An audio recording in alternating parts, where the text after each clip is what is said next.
Bismillahirrahmanirrahim. Assalamualaikum warahmatullahi wabarakatuh. Perkenalkan, nama saya Nindi Darmayanti dengan stambuk M1B1818063. Saya dari kelas Ilmu Lingkungan C. Pertama-tama dan yang paling utama, puji syukur kita panjatkan atas kehadirat Allah Subhanahu wa Ta'ala telah memberikan kita kesehatan dan kesempatan untuk melakukan kegiatan belajar mengajar meskipun menggunakan metode daring atau dalam jaringan. Tak lupa pula salawat serta salam kita panjatkan kepada baginda Rasulullah SAW karena beliaulah yang telah membawa kita dari zaman kegelapan menuju zaman yang terang benderang seperti pada saat ini. Kemudian saya ucapkan terima kasih kepada Bapak Dr. Asramid Yasin, SPI MSI selaku dosen mata kuliah pengelolaan lingkungan hidup. Pada kali ini saya akan menjelaskan dan memaparkan mengenai materi mata kuliah pengelolaan lingkungan hidup yang membahas tentang masalah lingkungan hidup. Sebelum ke materi inti, sebaiknya kita mengetahui rumusan masalah dan tujuan pada materi ini. Untuk rumusan masalah, yang pertama, apa yang dimaksud dengan masalah lingkungan, dan yang kedua, apa penyebab dan dampak kerusakan lingkungan. Untuk tujuan, yang pertama, mengetahui pengertian masalah lingkungan, yang kedua, mengetahui penyebab dan dampak kerusakan lingkungan. Sebelum kita beranjak ke materi inti mengenai masalah lingkungan hidup, alangkah baiknya kita mengetahui pengertian lingkungan hidup itu sendiri. Menurut Undang-Undang Nomor 32 Tahun 2009 tentang Perlindungan dan Pengelolaan Lingkungan Hidup, lingkungan hidup adalah kesatuan ruang dengan semua benda, daya, keadaan, dan makhluk hidup termasuk manusia dan perilakunya yang mempengaruhi alam itu sendiri, kelangsungan kehidupan dan kesejahteraan manusia serta makhluk hidup lain. Kemudian masalah lingkungan hidup. Masalah lingkungan hidup adalah aspek negatif dari aktivitas manusia terhadap lingkungan biofisik. Masalah lingkungan yang paling pertama saya akan bahas adalah efek rumah kaca dan pemanasan global. Sekarang saya akan menjelaskan mengenai efek rumah kaca. Efek rumah kaca atau yang biasa disingkat dengan ERK adalah ancaman lingkungan yang dapat mempengaruhi kehidupan kita, yaitu adanya gas pencemar atau polutan yang menyebabkan efek rumah kaca.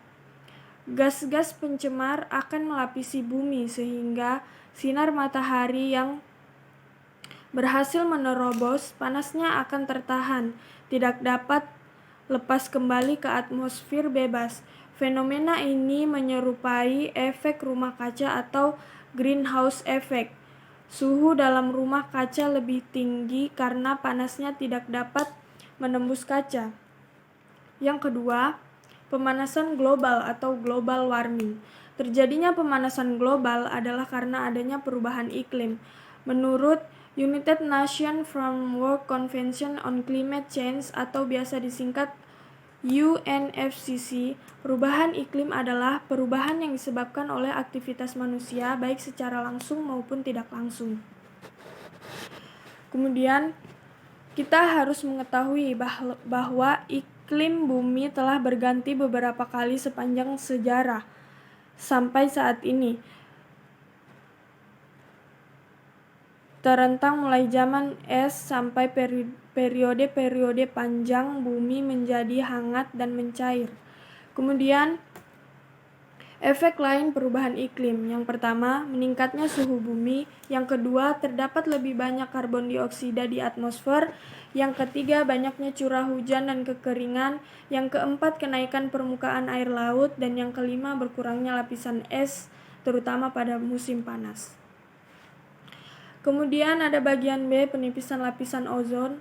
Lapisan ozon adalah lapisan konsentrasi molekul ozon yang terdapat di lapisan atmosfer. Ozon adalah senyawa kimia yang terdiri dari 3 atom oksigen atau O3. Berlubangnya lapisan ozon disebabkan oleh CFC, HCFC, HFC, dan PFC. Gas-gas ini biasanya digunakan pada AC dan lemari es. emisi dari industri energi, semen, pulp, dan kertas. Selanjutnya kita melangkah ke pembahasan berikutnya, yaitu hujan asam. Hujan asam adalah istilah yang secara luas digunakan untuk campuran materi asam nitrit dan asam sulfit, baik secara basah dan kering, dari atmosfer melebihi jumlah normal. Penyebab atau unsur kimia terbentuk dari hujan asam berasal dari sumber-sumber alami seperti kegiatan vulkanik dan vegetasi yang terurai, maupun yang diakibatkan oleh aktivitas manusia, terutama berasal dari sulfur dioksida atau SO2 dan nitrogen oksida atau NOx berasal dari pembakaran bahan fosil. Pada area dengan cuaca kering, unsur kimia asam dapat berupa debu atau asap yang jatuh ke tanah dalam bentuk deposisi kering, menempel ke tanah, gedung, rumah, mobil, dan pepohonan. Partikel gas dan padat bersifat asam ini dapat terbilas air hujan dan jatuh sebagai air limpasan yang mengandung asam. Kegiatan industri menghasilkan gas-gas pencemar SO2, NO2, dan CO2. Apabila gas-gas tersebut bereaksi dengan air, maka akan terbentuk air yang asam dan turun ke tanah dalam bentuk hujan asam yang di dalamnya terkandung asam sulfat atau H2SO4. Masalah lingkungan yang berikutnya ada degradasi hutan dan berkurangnya luas hutan. Pengurangan ini diakibatkan oleh aktivitas manusia yang mencakup perladangan berpindah, proyek pembangunan, penjarahan hutan, serta bencana alam seperti kebakaran, banjir, atau longsor.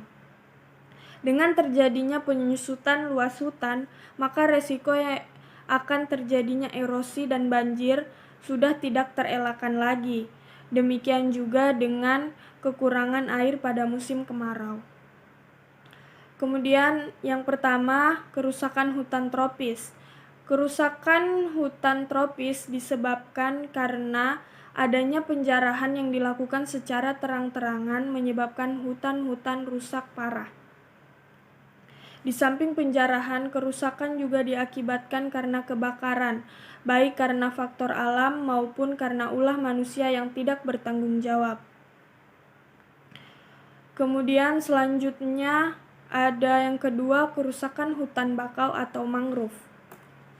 Kerusakan hutan bakau atau mangrove. Seperti yang kita ketahui bahwa luas hutan mangrove di seluruh Indonesia diperkirakan sebesar 4,25 juta hektar atau 3,98 dari seluruh luas hutan Indonesia.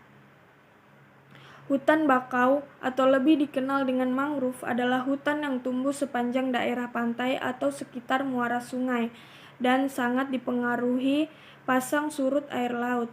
Ekosistem hutan mangrove tumbuh di daerah pantai yang landai dan terlindung. Tempat yang paling ideal untuk pertumbuhan hutan mangrove adalah sekitaran muara dan delta sungai yang lebar dan kaya akan lumpur dan pasir. Selanjutnya kita wajib mengetahui fungsi dari hutan bakau adalah sebagai berikut. Yang pertama, hutan bakau merupakan sumber daya yang kaya baik dalam hal penyedia tempat tinggal bagi binatang air seperti ikan, udang, dan penyedia kayu atau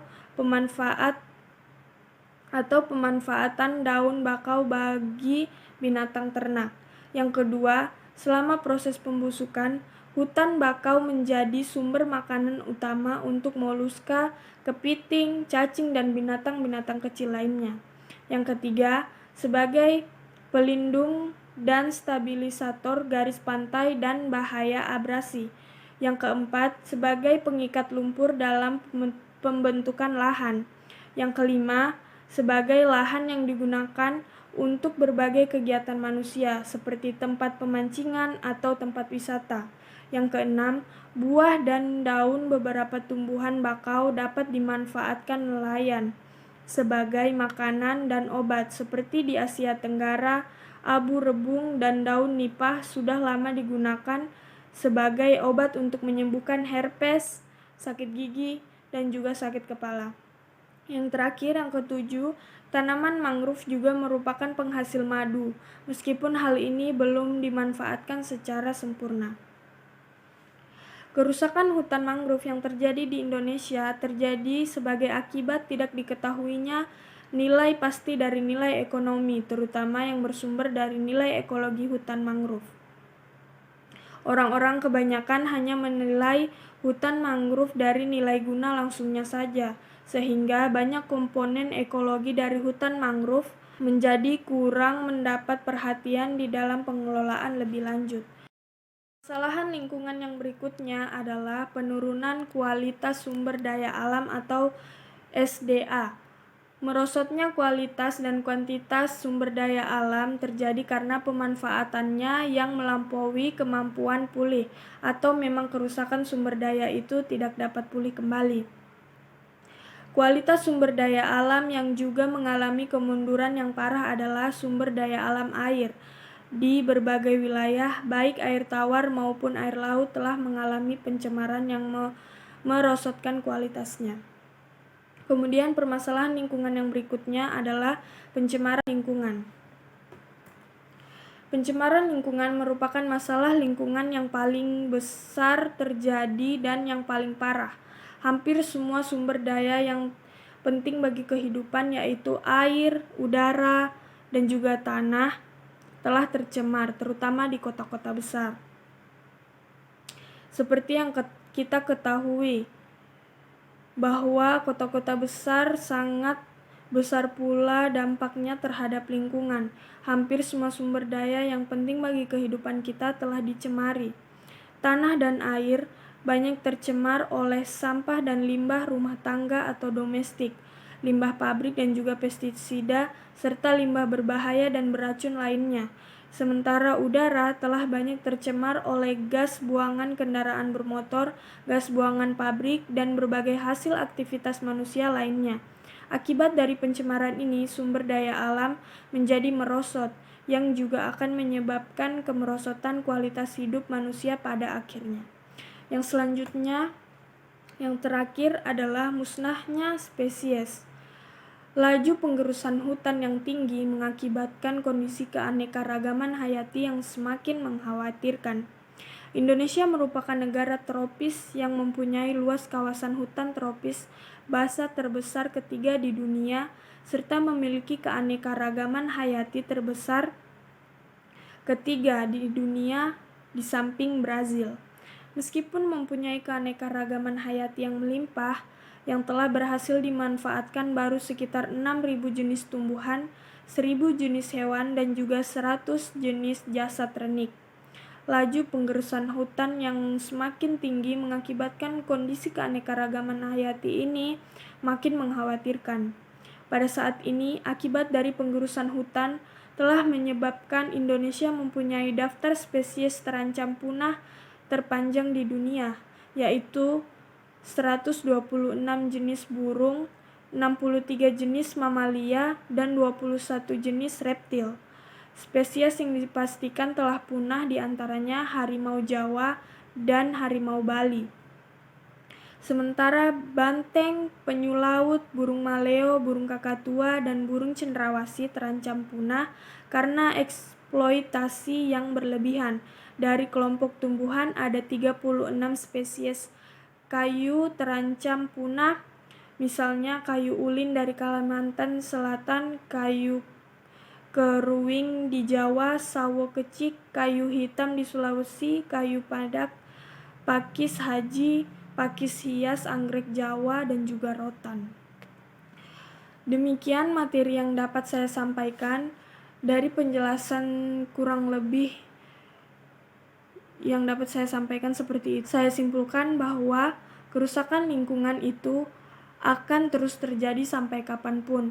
Tugas kita sebagai mahasiswa ilmu lingkungan harus dapat menerapkan apa yang telah kita ketahui mengenai pelestarian, pengembangan, dan pemanfaatan sumber daya alam yang baik dan benar, serta Dari mana kita harus memulainya, yaitu dari diri kita masing-masing.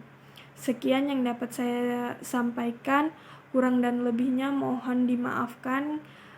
Jika ada kesalahan, sekali lagi mohon dimaafkan. Saya hanya manusia biasa yang tidak sempurna, karena kesempurnaan itu hanya milik Allah Subhanahu wa Ta'ala. Sekian, assalamualaikum warahmatullahi wabarakatuh. Terima kasih.